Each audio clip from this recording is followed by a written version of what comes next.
welcome everyone. It is very lovely to see your names animate off of my email screen and to, emerge as real human beings. It is my pleasure today to introduce our Friday keynote speaker, Professor Samuel Moyn, who is one of the most influential voices in contemporary legal and intellectual history. Professor Moyn is the Chancellor Kent Professor of Law and History at Yale University, where his work explores human rights, legal theory, political thought, and modern intellectual history. He's also the head of Grace Hopper College. Professor Moyn is the author of several acclaimed books that have reshaped both the scholarly and popular understanding of human rights and its history. Among these are 2010's The Last Utopia, Human Rights in History, 2018's Not Enough, Human Rights in an Unequal World, and 2021's Humane, How the United States Abandoned Peace and Reinvented War. His most recent book was 2023's Liberalism Against Itself, Cold War Intellectuals and the Making of Our Times, in which Professor Moyn developed themes originally shared in his Carlyle Lectures offered at the University of Oxford. Beyond his academic work, Professor Moyn has made a significant impact in broader public discourse and is a frequent contributor at publications like The Guardian, The New Republic, The New York Times, and The Washington Post. Before joining the Yale faculty, Professor Moyn taught at Harvard and Columbia. He holds a PhD in history from UC Berkeley and a JD from Harvard Law School. This afternoon, he will be delivering his keynote lecture entitled Alasdair MacIntyre on Dignity. As I have been assured, there will be a digression on genealogy to accompany it. Please join me in welcoming Professor Moyn.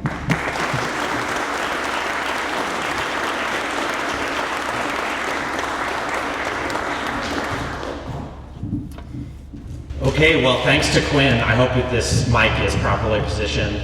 She's done an amazing job, not so much introducing me, although that was great, as organizing this conference, and I've been in touch with her too, and she's extraordinary. Look, when Peter Wicks, I assume he's here, first invited me to this event, I think I responded with some skepticism.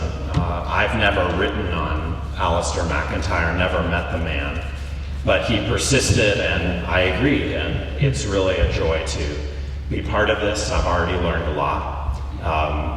I'm going to speak about something that you probably know a lot more about than I do, starting with Alasdair MacIntyre's philosophy itself. And for that reason, I want to approach this so-called keynote humbly, inviting your correction and criticism. So, as you've probably gathered, I thought I would talk about a topic on which the late Professor MacIntyre and I both happen to have worked, and I'll try to make the case that we didn't do so independently. Actually, I think I, in a sense, have owed Professor MacIntyre a response since this lecture, which was probably his last moment of virality before his death, of course, dropped, because I listened to it right away and I read a lot of the commentary on it, and from the moment I heard it, I felt that I should engage with it, and so I'm very grateful in the end to Peter for giving me the chance to do some of that work, and above all to you for pushback, because I'm out on a limb. I'm referring so far to a lecture he gave at the Center for Ethics and Culture at Notre Dame, which I believe also co-sponsored this event. One Substacker or something called the lecture the most discussed philosophical lecture of the year. And my goal is just to add a couple of cents to the accumulated commentary. For that reason, it's going to be a bit disjointed.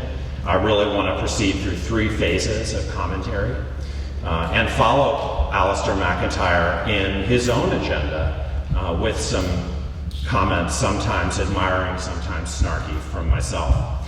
The first section is really going to be about MacIntyre's history of dignity, because as you'll see, it very much, I think, implicates some things I've been interested in. Most of all, I've been a historian of human rights and of the associated or foundational idea in human rights of human dignity.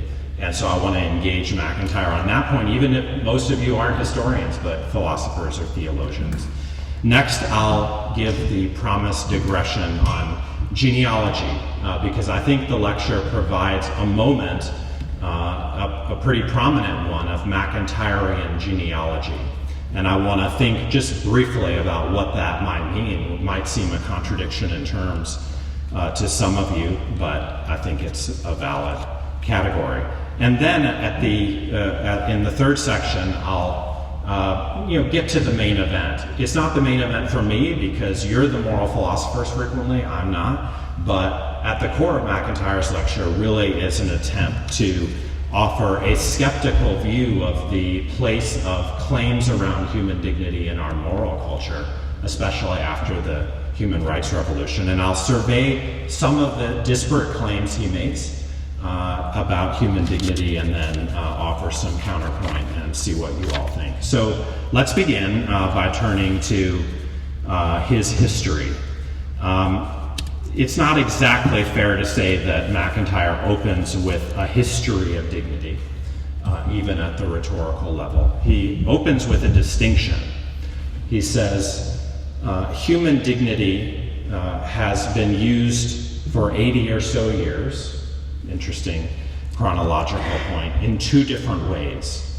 The first is, I don't know, let's call it a shorthand word for the default of respectful treatment which everyone is owed.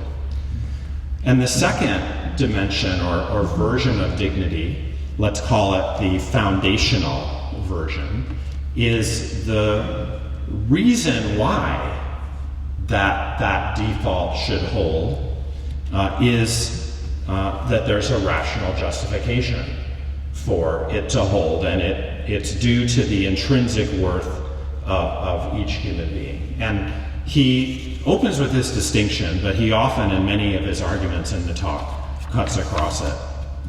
As he proceeds, he begins to trouble dignity. He begins to take it down from its much vaunted status, at least in many circles, philosophically, religiously, politically.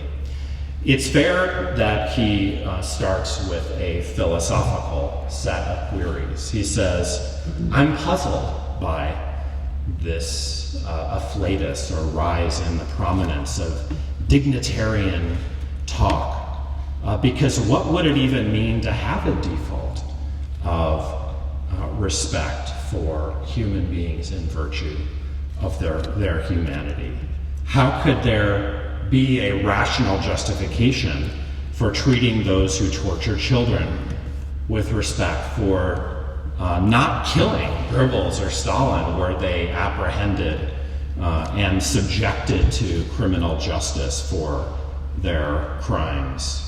And so he says it's really just question begging to traffic in this word. But then right away, and really in the first third of his lecture, MacIntyre pivots to a different strategy of, let's say, undermining the concept of human dignity. And it is a historicist strategy. He notes that the first use in the first sense, that's the default of respect sense of human dignity, may be in the preamble of the Irish Constitution in 1937. Immediately he notes that even that use was in a specific context with a specific phraseology. It wasn't offered foundationally exactly, but in relation to other values in the Irish Constitution, especially the general goal of the new constitutional order to provide a promotion of the common good with due observance of prudence, justice, and charity, so that the dignity and freedom of the individual may be assured. That is essentially a direct quotation from the Irish Constitution. And, he adds, there's a history from which this formulation emerged. So I want to look at the history that MacIntyre proceeds to recount, because as I'll claim, and I think I'm on firm grounds, it directly implicates me. I did write about dignity before MacIntyre, a much more important figure, obviously, gave his storied address. And it was in the same context that MacIntyre faced in developing his thinking, what we could call the dignity craze of the last few decades. Actually, philosophers, not counting Cicero and Kant, had barely addressed human dignity, no matter the tradition in which they were working. And there's something very specific about our moment that they are doing so.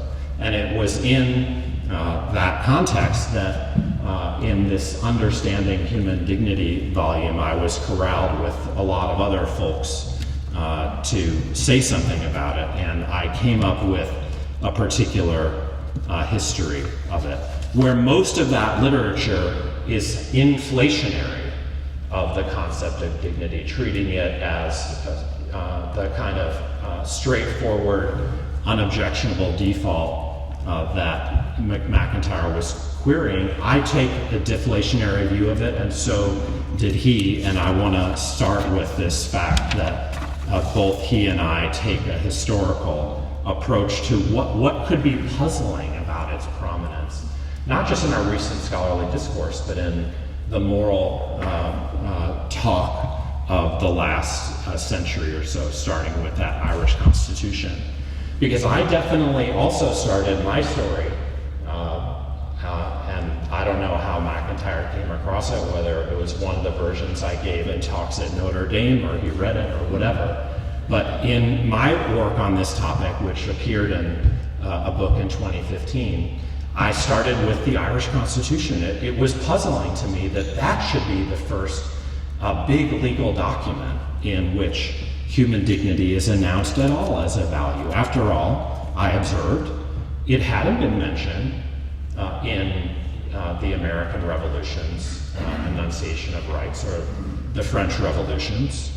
And I added that as late as 1931, when liberals were making constitutions, all throughout the 19th and early 20th century, they never mentioned human dignity, let alone try to treat it as the grounding of some list of liberal human rights. Rather, it was in Ireland in 1937 that occurred under conservative auspices, since we know the Irish premier of that time, Eamon de Valera, basically wrote with consultation of some Roman Catholic clerics, as MacIntyre actually mentions, the draft of his constitution. I also mention in my book that the putative constitution never fully put in place of Vichy France also began very similarly to the Irish Constitution. And then, after World War II, we have its mention in the United Nations Charter and the Universal Declaration of Human Rights. But maybe more pertinently, in sources like the Constitution of Bavaria in 1946, and the Italian Constitution of around that time, and then the 1949 German Basic Law. When I heard, listening on YouTube, like many of you, unless you were present, MacIntyre's Dignity Lecture, and I heard this paragraph where he basically tracks my work point for point in the historical section. I don't know if I was sitting in my chair, but if I was, I would have fallen out of it. I mean, again, I admired the man, never met him. I was thrilled that he seemed to have read what I'd written. I then waited for years. I assumed someone, one of his devotees, like some of you perhaps, would publish this lecture. I wanted to check the footnotes. if there were any in his original text, but alas. So in the end, I had to have my daughters help me develop with artificial intelligence a transcript of the YouTube lecture, which I'm in possession of, and if you'd like it, don't hesitate to reach out. It's the source of the quotations in what follows. This is just in case you're unaware, this is Marshal Peytin's constitution proposed for France in 1944. It was unenacted, first because the Nazis wouldn't let it happen, and then because the Americans ousted him. Okay, so what does MacIntyre do with this history? Because it's not the same as what I did with it, although I still want to insist that there's an agenda in telling the history of dignity that he and I shared that is deflationary, but in very different ways. So let's start with some of his interpretive moves with respect to the history. He says some very interesting things about Ireland and the significance of, let's say, the subsidiary place that human dignity has in the Irish Constitution's preamble relative to the leading place that claims around human dignity have in the post-World War II documents. And in a sense, he treats Ireland, or the Irish Constitution, as liminal between two eras. It, on the one hand, as he says when he first introduces the document, launches dignity on his 20th century career. He agrees with me about that it's like patient zero in the epidemic, if you will. But he's very intent to say that in its formulations, it reflects a pre-modern understanding, maybe the last gasp of it, that to the extent that default respect for human beings as humans in virtue of their dignity matters, it only does so in relation to other values and really a full-blown account of justice and our ethical obligations to one another. And so it doesn't, above all, appeal to dignity as a rational justification, but as what a full-blown ethical culture involving a set of other values, notably the common good as a whole, will produce.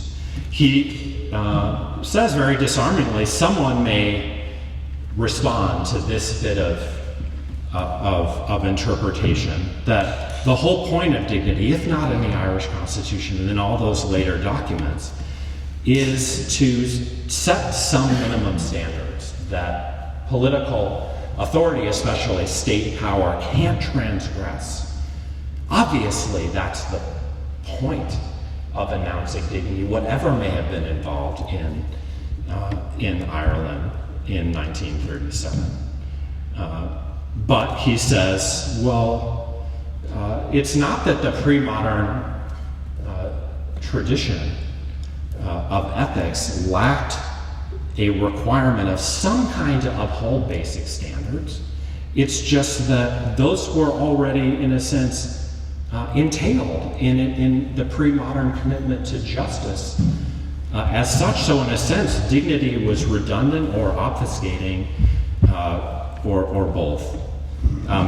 Regardless, it seems like he's very intent on repulsing the idea, very common among dignitarians, that it's crucial, first and foremost, in whatever else you believe, to have a set of absolute bars on power, especially state power, prohibitions of slavery and torture and so forth.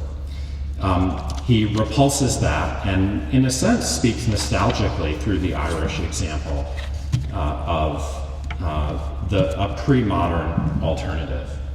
Then he goes on and says what really went wrong is that after 1937, in some of those other documents, the obfuscation went further, because fundamentally dignity became a question-begging concept that papered over root disagreements in what people thought the common good entailed, and it distracted us from determining correctly what that is.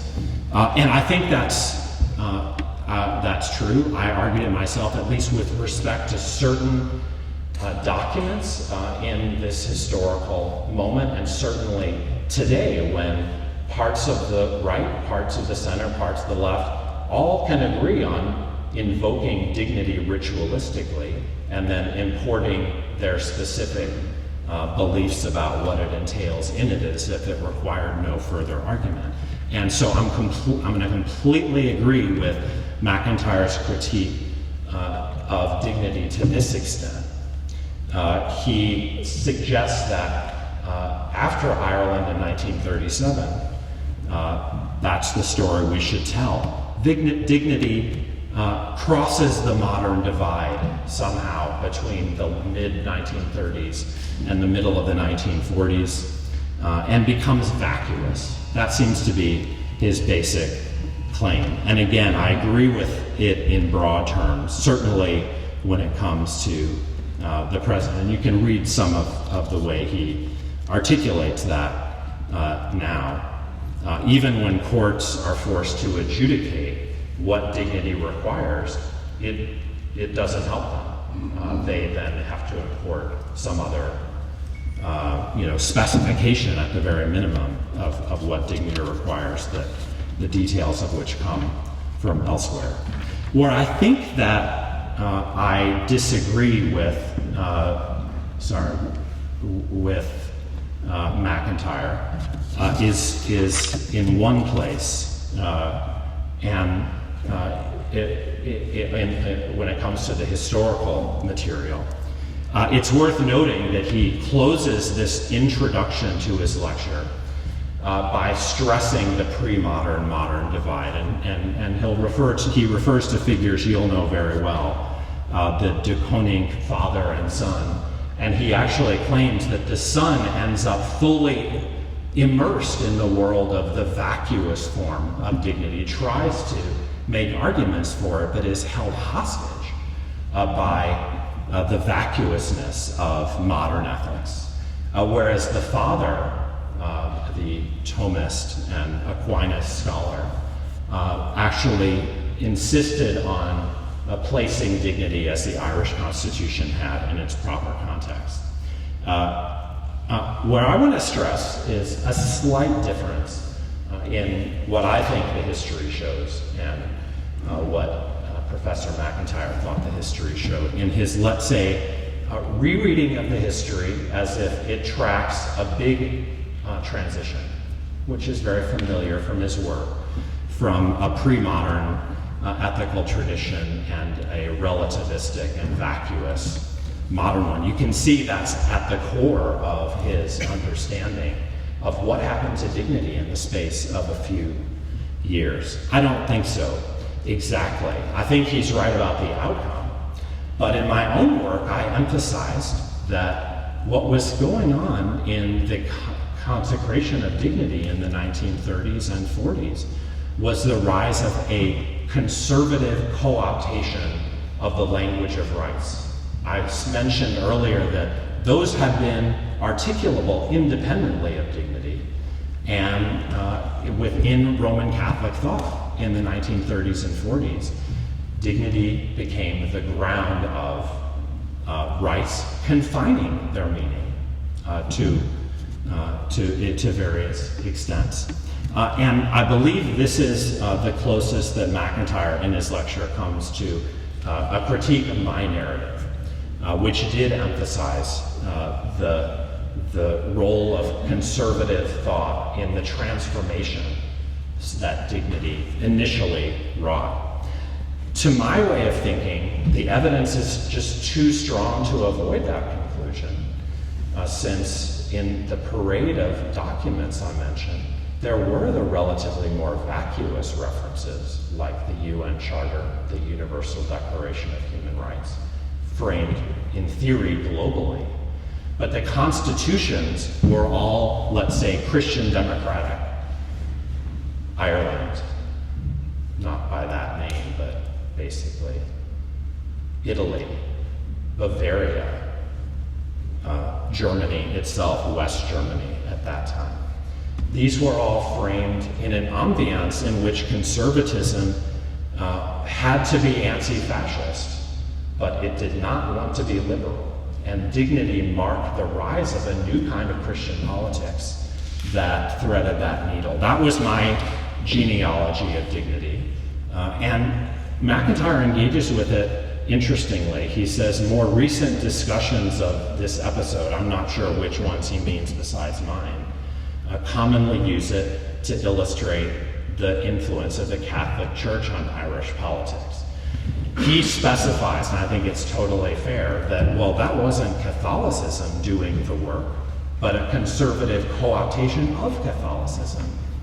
And he actually adds that the reason why the Irish transformed their own constitution to delete the prohibition of abortion, it's because in Ireland, people became convinced that Catholicism stood for nothing more than conservative politics and patriarchy.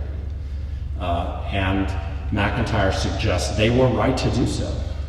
But the basic approach of the Irish Constitution's preamble to place dignity in this larger, let's call it pre-modern ethical setting, was correct.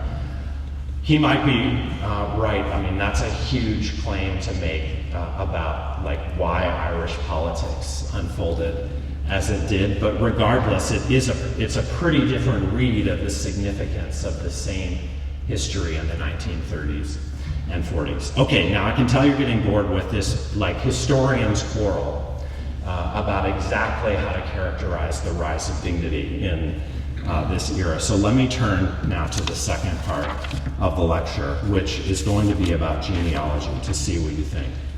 As MacIntyre continues, he waxes autobiographical. He supplements, let's say, a more objective history with a more subjective memoir of how he never heard of human dignity growing up. And it was after 1945 when he learned of the Irish Constitution, because he didn't know about it before then.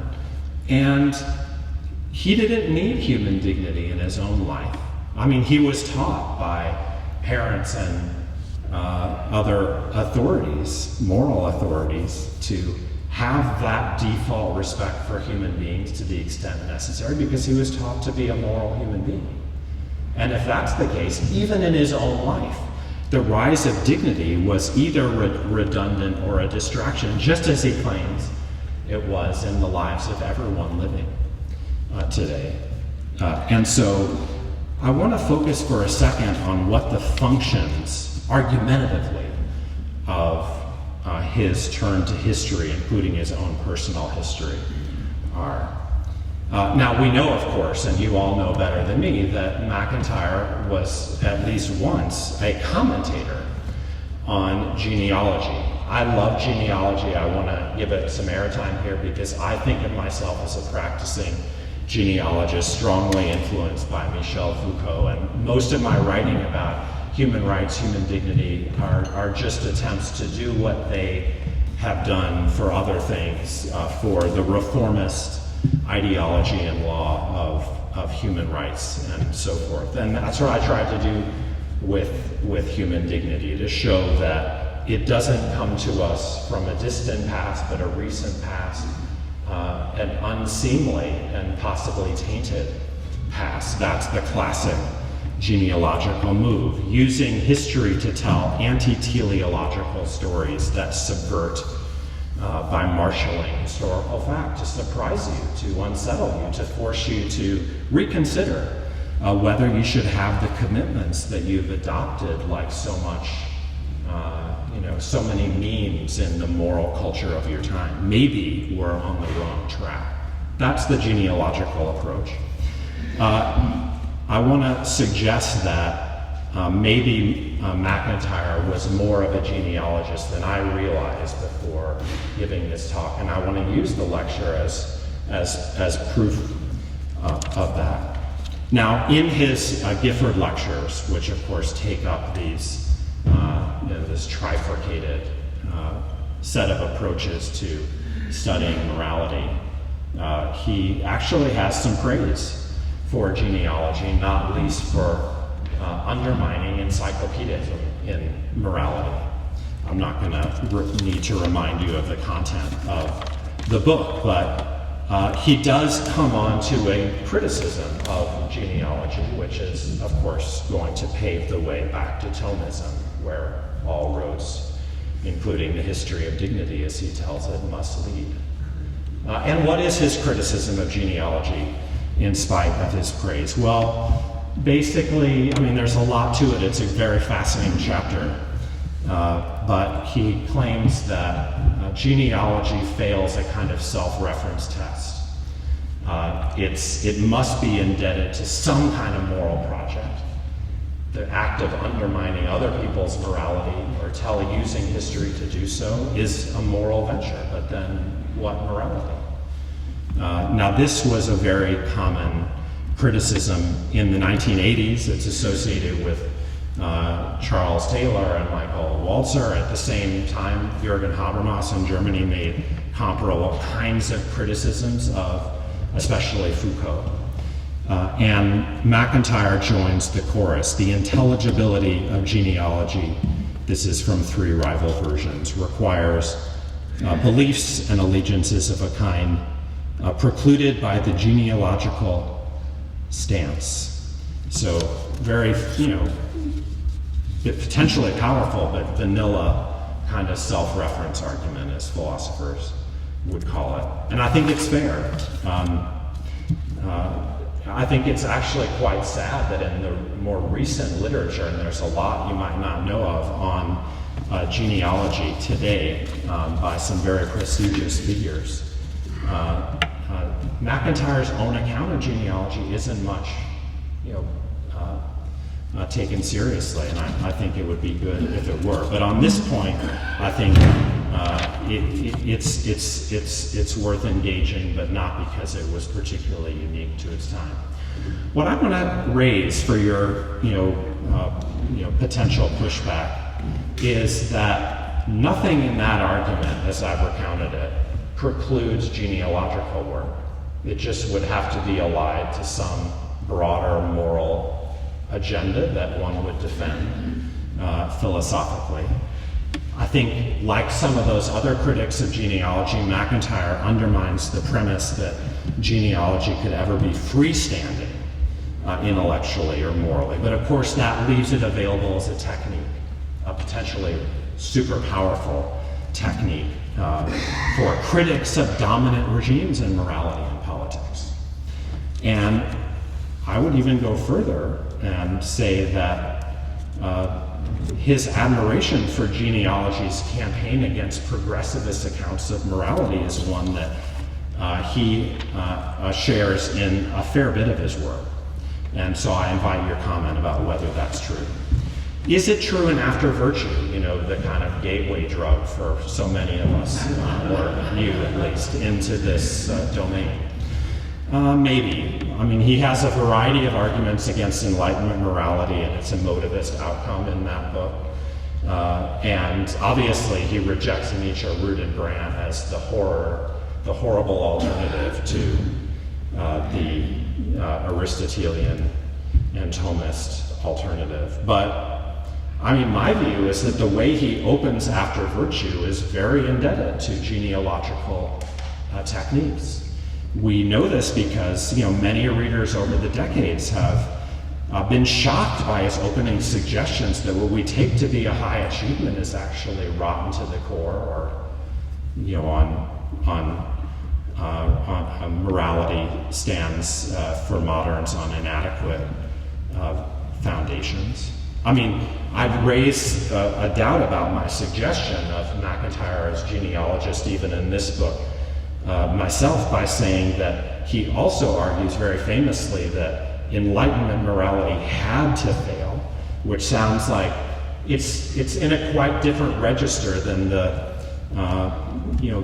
kind of argument about the contingency of outcomes that genealogists often foreground, and that I definitely do. Human rights, we didn't have to have them. Human dignity, it was kind of an accident that these 4 people were there. And at the time. MacIntyre's take on modern morality and its bankruptcy sounds much more necessitarian in the way he shapes his historical narrative of how we got to our current destitution. It was a foregone conclusion, no way out. Maybe that necessitarianism, rather than the genealogical focus on contingency, harkens back to MacIntyre's Marxism. And one definitely also finds that sense in Three Rival Versions of Moral Inquiry, because he also says that genealogy has to reach an impasse as like an absolute necessity. But without arguing anything definitely about after virtue, I do want to stress that when it comes to this late lecture on dignity, it is uncontroversially genealogical in the way it opens. The whole point of the first third of the lecture, which I'm harping on obviously, is to shock its hearers into creating, into the impression that dignity's rise, which is so almost universally taken to be a progressive breakthrough, was in fact a step backwards. And maybe because it's not an account of, at least, allegedly, of the entirety of our modern moral culture, but something small, MacIntyre could leave a stronger impression when it came to dignity that it really was a contingent development.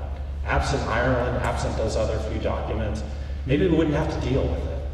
And so that closes my parenthesis on MacIntyre as potential genealogist.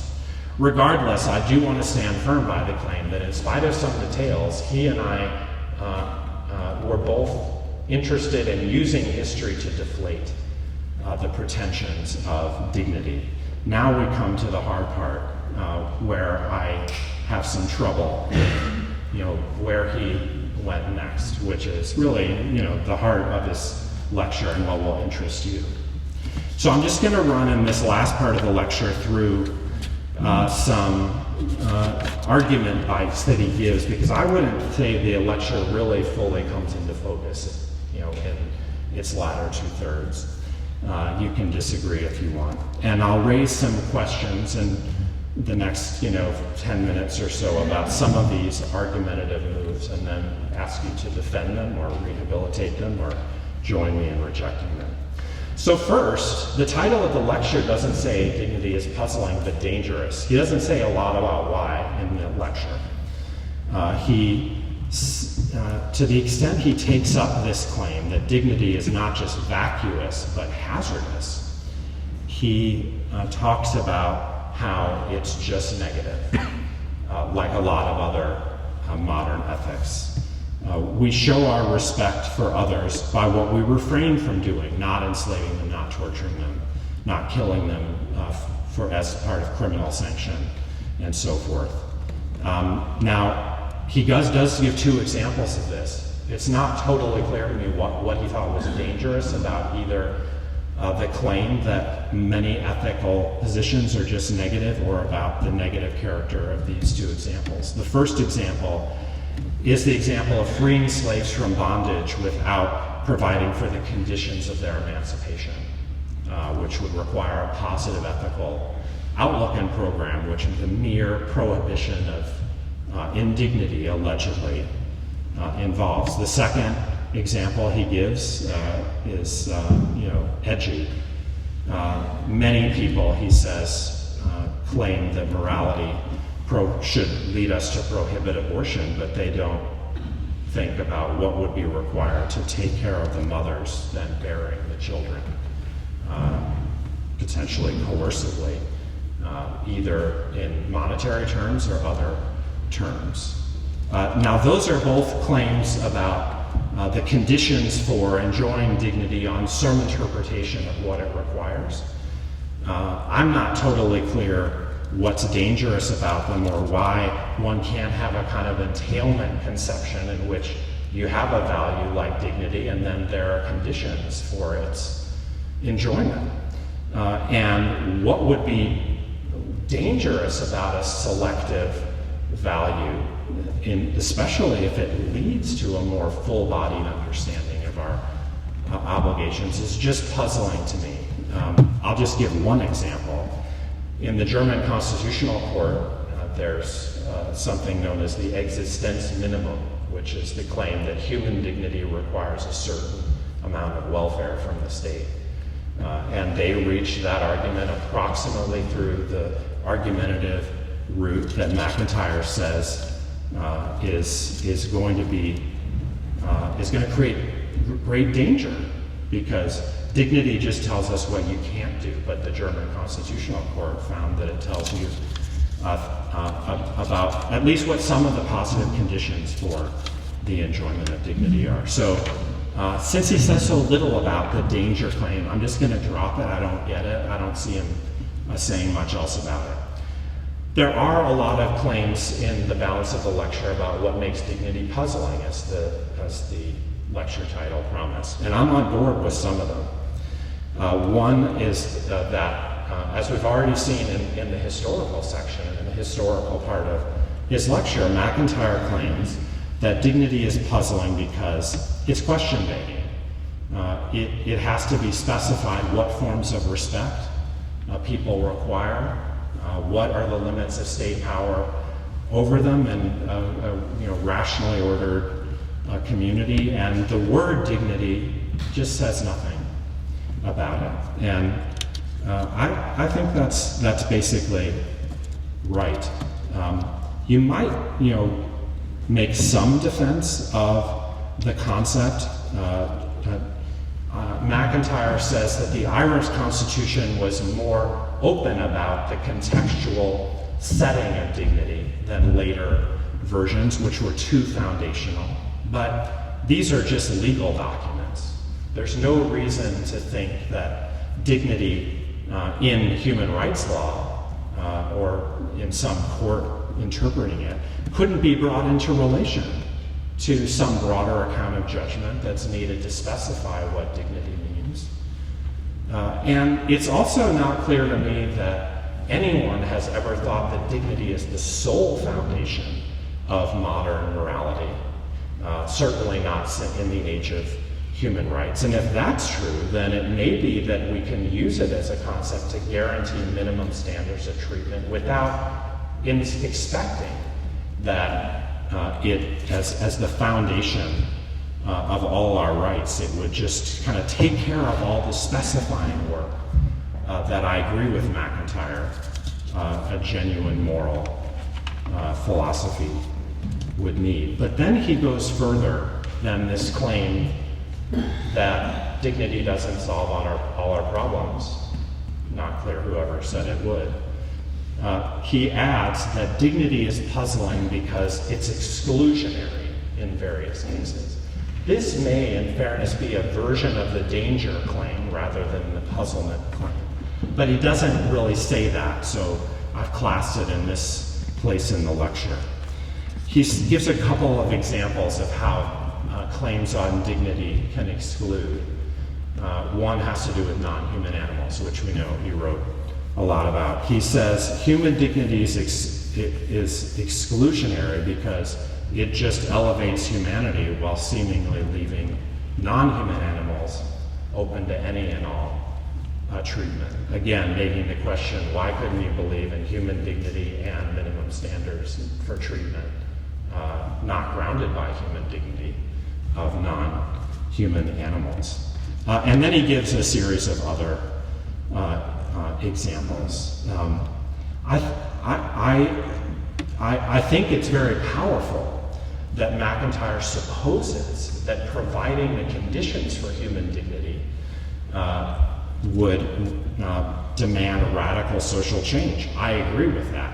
He just states in this part of his lecture almost, as an assertion that no one who talks of human dignity in the modern world believes in the radical social change that will be required to provide the conditions for a dignified life. Now, I want to note two problems with this argument.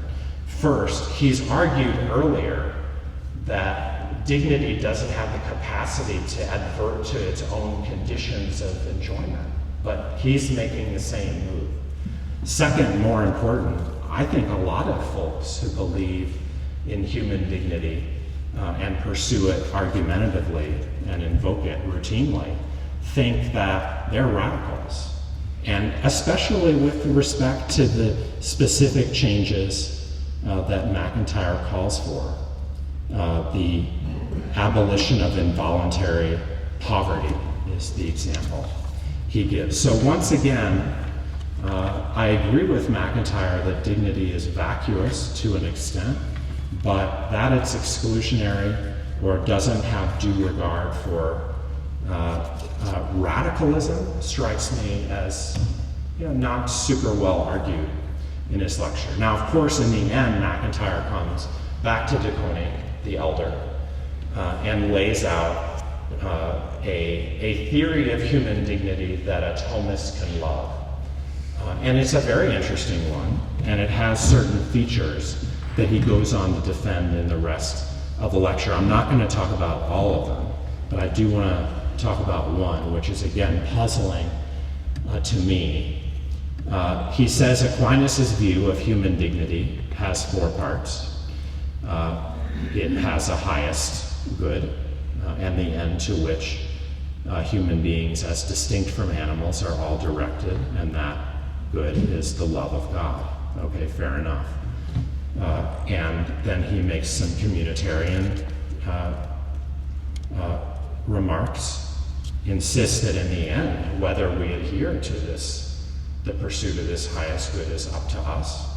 And for that reason, fourth and most interestingly, we lose our dignity, and therefore we're not entitled to default respect as human beings. It depends on whether we're the kinds of human beings who pursue the highest good, as he's denominated it. So that's his argument that he comes to towards the end of the lecture, and I just want to query it in a couple of ways, again, very respectfully and deferring to your own superior knowledge before closing. Well, I guess I don't understand why MacIntyre in this lecture was so obsessed by the prospect of loss of dignity. We actually have a Supreme Court justice in this country named Clarence Thomas, who wrote an opinion in one of the most dignitarian cases in our jurisprudence called Obergefell versus Hodges about gay marriage, in which Thomas remarks in passing, you cannot lose your dignity. Your human dignity you have no matter how other people treat you. MacIntyre takes almost the reverse view. No, you may not have human dignity. It really depends on whether you've earned it. And so this is a fascinating interpretation of Thomas, and really the vigor that MacIntyre puts into this claim, which he cashes out by saying the worst criminals amongst us, Goebbels and Stalin, should be put to death because they don't have dignity that would save them from some otherwise applicable decency. Well, maybe. I don't want to get into the morality of the death penalty here. But what I guess I don't understand in this passage, which I should read some of and then shut up, is why MacIntyre was not just so obsessed with the loss of human dignity as something we should entertain as a real possibility, but why he, as a separate move, condemned the idea of minimum standards of treatment by power and especially by states. So on the slide generated by AI, MacIntyre says, it is a radical view to believe that human dignity is alienable. It's lost. It's interesting that he would concede that you do have it maybe as a default or as a child in the first place. He doesn't get into those details. You may know them from Aquinas. But he goes on to say your relinquishment of the highest good entitles your treatment as an undignified agent. And so you can be, among other things, killed for your crimes.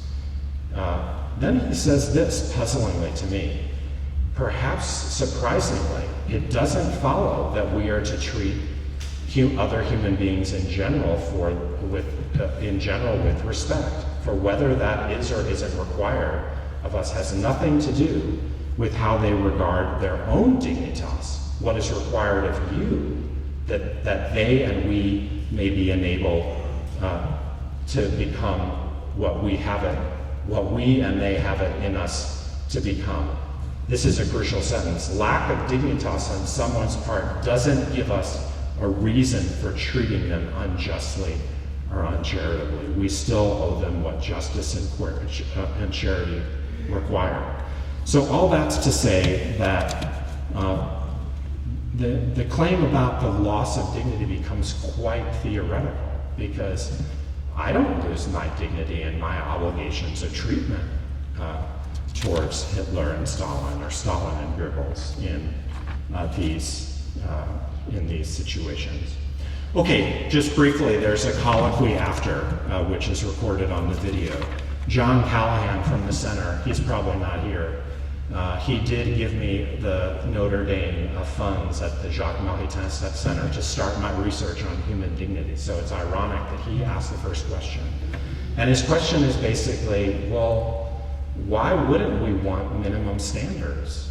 Not because, Thomist shouldn't believe that humans can lose their dignity through their own poor choices, but that our choices require us to adopt minimum standards to treat others with minimal justice. Now, then we'd be in a kind of terminological dispute about whether dignity is the objects or targets, or our own obligation that requires us to forbear, even in the face of the most evil men. Then University of Chicago grad student named Ben Conroy, I think he's still a grad student, I Googled him. He says something very similar. And MacIntyre responds by saying, I'm grateful for your response, because that's what most people say. People are trying to get the concept of human dignity to do work that the concept of justice does. And in fact, they need to engage adequately with justice. So that's falling back then on the question-making argument. Again, I agree with it, but it seems as if dignity could be treated much more generously as a gesture towards an argument that justice requires minimum standards that maybe no one yet has adequately made or specified. Okay, so I conclude with the following comments. Of course, MacIntyre in general might be right that Aquinas already provided the theory, including the theory of human dignity we need. It might not, because I think that modernity, contrary to MacIntyre's narrative, never lost sight of an ethics revolving around the highest good, and love of God might not be it. But we can get into that if you want. MacIntyre's lecture just presupposes his whole developed account of pre-modernity and the disaster of modern ethics from after virtue on, or even before, if you want. I think it leaves a lot of crucial puzzles about whether, in the end, MacIntyre is for or against what many people today call them dignitarians think the point of human dignity. Clearly he thinks, and I think he's on firm ground, that it's vacuous, but when it comes to the content, especially what the best policies are for moral actors and morally sensitive actors, it's just not clear to me exactly how far he's diverging from the rise of newfound concerns with human dignity. I do think that his great interest in the category of those humans, let's say, beyond dignified treatment, although perhaps not from the rest of us, is super interesting and puzzling. In the end, of course, like all of you, I remain very grateful for MacIntyre's life and work, and for this lecture, and not just for the narcissistic reason of my own presence in it. Rather, I think it's a reminder to all of us of the great uses of genealogical techniques to destabilize our complacency and to begin thinking about what we should ethically embrace. And certainly he's right that a genealogy of dignity deserves a central place in our search for a just society. So I'll stop there and take your comments and questions.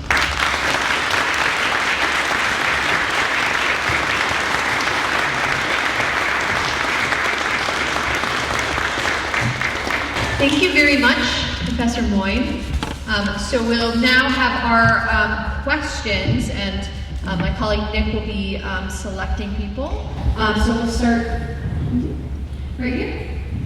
Thank you. Jeff Nicholas from Providence College. Thank you very much for that wonderful lecture. Very informative.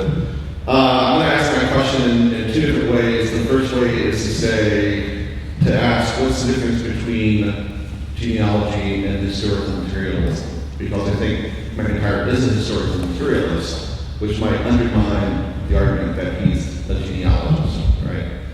So that's one way of asking the question. The other way of asking the question is to point out that, as many of us have talked about, MacIntyre often assumes that his audience knows everything that he's written.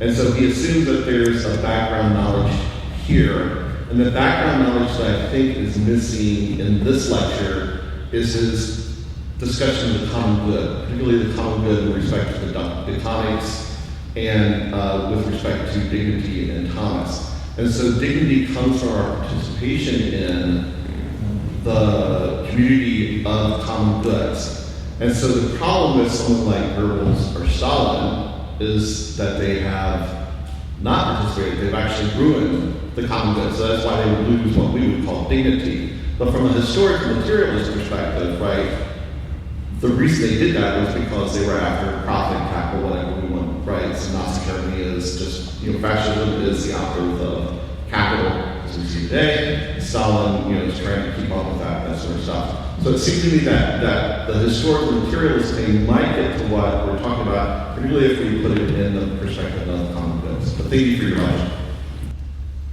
Okay, that's super interesting, and I'll just defer to your expertise. I guess I would say, I take your point that a lot is presupposed in everything he says, and maybe he expects too much of his readers, other than you, to have read everything before.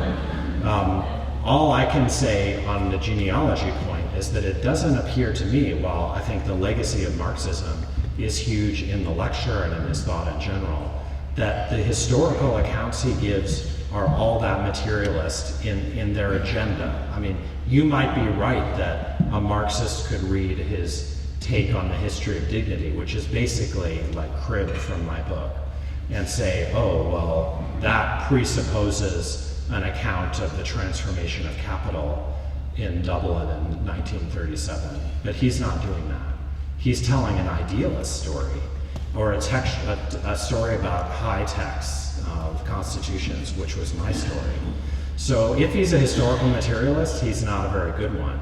I will agree with you that many of Marx's own histories can be seen as genealogical, because of course there are exercises in unmasking the self-regard of bourgeois morality as a kind of progressive achievement.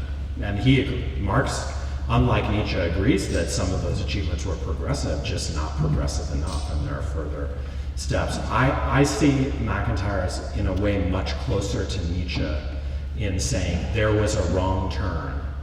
Marx doesn't really say that. He thinks that all turns are right, and they're leading inevitably to the overthrow of capitalism. So I have much more sympathy with Nietzsche and Foucault, and I believe MacIntyre in thinking, no, there are disasters that can happen, and we might have to, go backwards to go forwards. I take your point on, it's absolutely true that, clearly he thinks that what was great about Ireland 1937 is that the common good came first in the text, and dignity and freedom, especially in a subsidiary role. Of course, I don't want to get rowdy with you all, but to me, the phrase common good, especially in, my old colleague Adrian Vermeule's deployment of it lately, is no less vacuous than dignity. We would need a specification of what, so we're on the same, ground of like needing the answer to what morality requires of us. And these words, I mean, granted, common good is one word longer than dignity.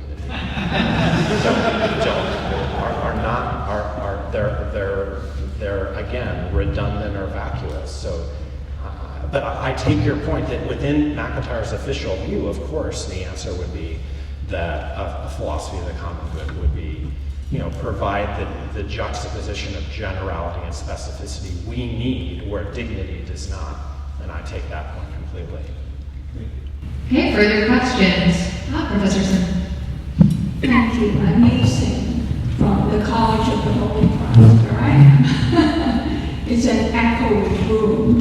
Perhaps I could pick up on Jeff's question and help out perhaps with the common good for MacIntyre. And I think that his objection to the use of human dignity is similar to his objection of human rights. And that objection is not so much to the use of rights or dignity per se, but to the fact that it's characterized as by nature and inalienable.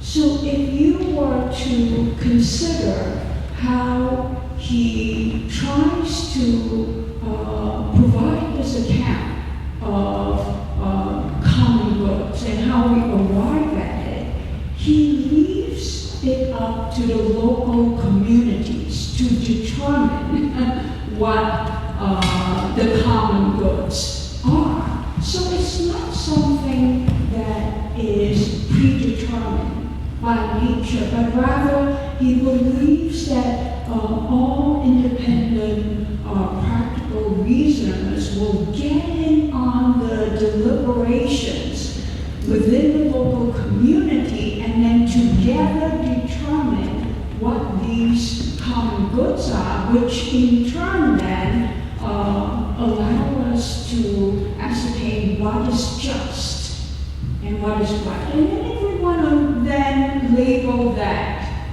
human rights or dignity, yeah, go for it, but don't say that from the get-go they are inalienable.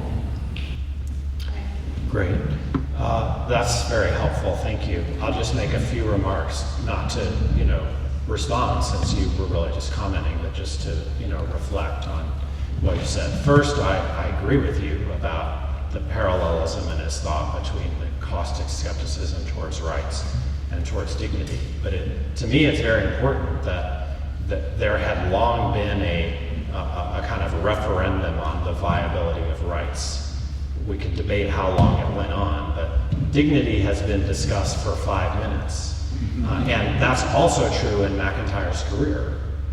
He mentions, Joe Simpson in his great lecture mentioned that he's always coming back to Ireland, at least in the latter part of his career. I don't believe he talked about this preambular part of before, and he certainly hadn't talked about dignity even when he came on to rights. Now, with respect to his claims about dignity in the lecture, well, there are a lot of arguments. So I would be against. Part of what I was trying to do is disaggregate a lot of different moves he seems to be making. But I agree, the one you identified is there. Okay, I mean, maybe your position attributed to him is right, but it sounds pretty provincial. That there's something more or less vacuous that we're called upon locally to deliberate on and decide. Like I get my community not to torture its evildoers and execute them, and you all reach a different view in your local community. And the whole point, presumably, of this dignitarian revolution is to say, well, do we have to be that parochial? Aren't there some things we should just decide are out of bounds? Maybe we can't even rationally justify why, but we've learned our lesson. And it's quite interesting that this grad student, Ben whatever at the University of Chicago, says Well, Aquinas was living in the time where they were burning heretics at the stake, and MacIntyre says, oh, but that wasn't Thomas's fault. He had nothing to do with that. So I don't know. Maybe we have learned, and maybe this kind of question that MacIntyre raises, kind of in potential self-criticism, that whatever the intellectual shortcomings of dignity, maybe it was an attempt to move beyond the moral provincialism of the model that you've attributed to him and are defending. Now, of course, we'd have to have some reason to think that we've isolated the proper, cosmopolitan standards, ruling out torture, even in the face of the ticking time bomb and so forth, but maybe we should do so. I certainly don't think, it's dangerous to flirt with the possibility that there are at least some cosmopolitan norms. And so I take your reconstruction as valid, but it's itself raising a lot of profound philosophical questions about whether it's the right view. Okay, we have time for maybe one or two more questions.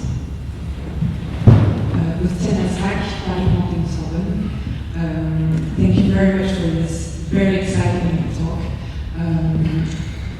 To go in your direction, without contradicting Jeff, we could remind the passage in MacIntyre's Carlyle Lectures, where he states that he asserts that Thomists should use un-Thomistic means to advocate for Thomism, and he even mentions genealogy that he defines as a subversive history, enabling people to understand, to reveal how people came to some impasse and to show the limitation and the reasons why they had to come to this impasse.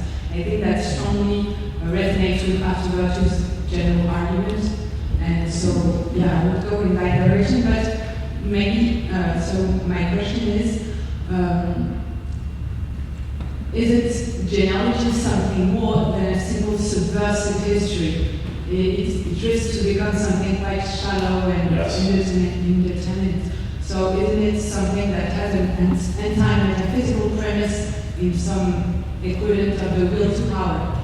And in this perspective, can you really argue that MacIntyre Yes. Thank you. No, that's all extremely helpful, and I think I agree with it completely. I think it resonates with the three rival versions argument about genealogy, which is, it is not that it's just, it fails to be a freestanding view, but because it presupposes some unstated morality. But also he argues that for Nietzsche, it's about seeing that ultimately there's nothing to ethics except, domination. And I get you to, follow my slave morality, and, that's sad for you. And it could be something that is kind of uplifting about me on Nietzsche's account, that I've gotten you to be my slave, but it's not honorable or moral. So I think that's all right, and I would not go all the way with Nietzsche. We could debate whether Foucault did.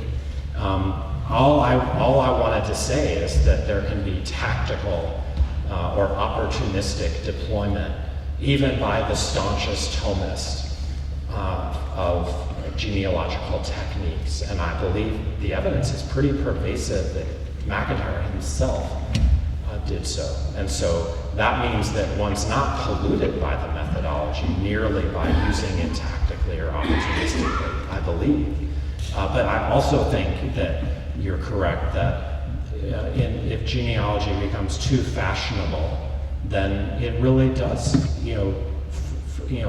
keep us from the normative defense of our goals, that the genealogy is serving. And that's a very strong point of his account, which I personally have taken on board in my own. I think I was a much more, I just enjoy genealogical work too much for too long a time, and I've struggled to stop doing it. And so I take the caution that you can overdo it and overindulge in it. But I still, am so thrilled that I did something of value for this anti-genealogist, and he recognized that genealogy has its uses in moral argument. Okay, we have time for one final question. Thanks very much. I'm Brian Moyn, one of the University of New Orleans, from Notre Dame, triple over. So I just want to pick up what you're just saying about the MacIntyre using genealogies in certain contexts. So my friends at the Catholic Worker House in South Bend, Indiana, who told me that every Christmas they would receive a very sizable donation from Alasdair MacIntyre. And so it came out just like being student kids, knowing the context.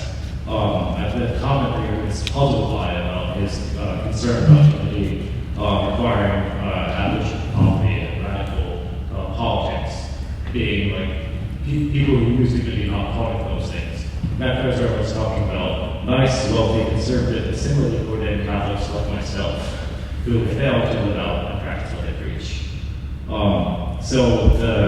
I think the distinction later made in Catholic social teaching about the inherent dignity ontologically from the image and likeness of God, offering the obligation to pursue opportunity for individual human development, with distinguishing that from the moral dignity, which is something that can be lost. That distinction, MacIntyre, I think he clarified, he doesn't disagree with. So my question for you is, A, is that plausible is that helpful? And B, you wanted to talk about a defense of dignity ethics from a secular viewpoint. What do you think that dignity as a positive normative concept adds something beyond justice, something important that was lacking previously, or is it still willing to express similar insights about the care of others? Okay, so there was a ton in there, and I can't get all of it, but thank you regardless. I mean, I totally agree, and this fits again with the Simpson talk in the last session, which was fantastic, really about the continuity in MacIntyre's work between his Marxist and phase and the after virtue phase in a sense. Clearly, he was a radical politically, all the way down, and the radicalism of the statements just in this lecture is mind-blowing. Now, he's also a kind of left-right figure, and it's just a fact that his work has appealed more on the right. But there have been, in this country, Jacobin articles about, pretty laudatory ones on his death, but even before, about MacIntyre. So he's not a simple character, and especially when it comes to economics, he, in a sense, was more left than right, down to the end. I think that's really worth, if that's what you're saying, I totally agree with it. So on some of your main points, I guess I would say I would interpret dignity as question-making, as MacIntyre said. However partial its rise did mark the advent of new values and new understandings of what morality requires of us, at least under modern circumstances, but I believe maybe more generally, as the grad student's question about the burning of heretics suggests, that there just should be some limits to state power, to power generally, and those may not have been equally understood at all times in history by the most morally astute, including Thomist himself, who, as MacIntyre writes, praised the death, or did not prohibit the death penalty, and dismissed opposition to it as ridiculous. To come to the very end of your question, I think it can both be unspecified and vacuous, and marking new moral experiences that provide a better understanding. And I think he was a bit cavalier in refusing to separate between some of the intellectual features of the dignitarian revolution and the moral advances. Not perfect, by no means. I'm mainly a critic of human dignity and human rights, but even I have my limits. So I think maybe he failed to see what exactly and appreciate what was the reason why there was so much talk about dignity after World War II. Okay, please join me